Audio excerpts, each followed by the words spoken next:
नेपाल के पास बहती गंडकी नदी न केवल भौगोलिक रूप से बल्कि धार्मिक दृष्टिकोण से भी विशेष महत्व रखती है। यह पवित्र नदी एक अद्वितीय वरदान का प्रतीक है। प्राचीन कथाओं के अनुसार भगवान श्री कृष्ण ने इस नदी को वरदान दिया था कि इसकी धारा में प्रवाहित होने वाले हर पत्थर में उनका वास रहेगा। ये पत्थर शालिग्राम कहलाते हैं, जिन्हें हम हिंदू धर्म में अत्यंत पूजनीय मानते हैं। शालिग्राम का यह महत्व न केवल धार्मिक परंपराओं में बल्कि भक्तों के हृदय में भी विशेष स्थान रखता है।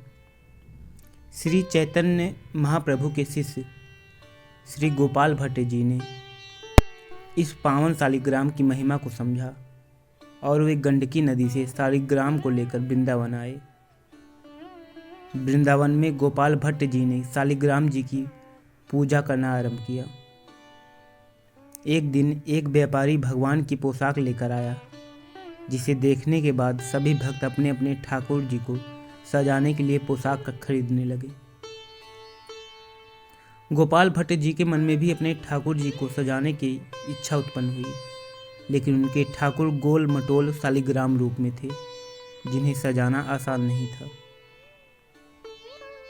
देश के ऊपर आक्रमणकारियों का आतंक होने के कारण गोपाल भट्ट जी ने सुरक्षा के दृष्टिकोण से शालिग्राम जी को एक वस्त्र में लपेटकर वृक्ष की शाखा पर रख दिया। अगले दिन जब गोपाल भट्ट जी ने शालिग्राम जी को नीचे उतारा तो उन्होंने देखा कि उनकी पोटली में श्री राधा रमण जी एक नन्हे से ठाकुर के रूप में प्रकट हुए हैं।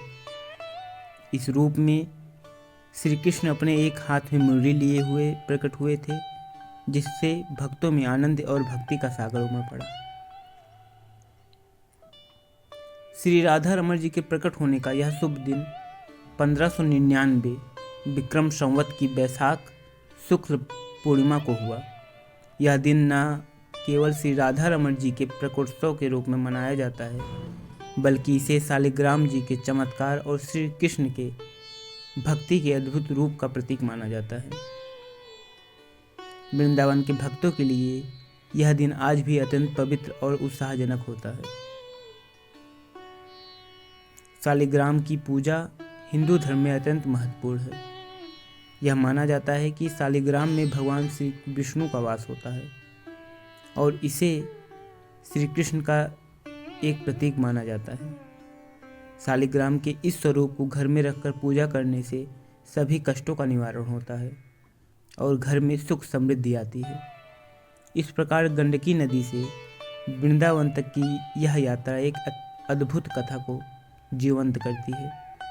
श्री राधा रमण जी के इस प्रकटोत्सव की कथा भक्ति और भगवान श्री कृष्ण के प्रेम का अद्वितीय उदाहरण है, जो सदियों से भक्तों के हृदय में बसती रहती है।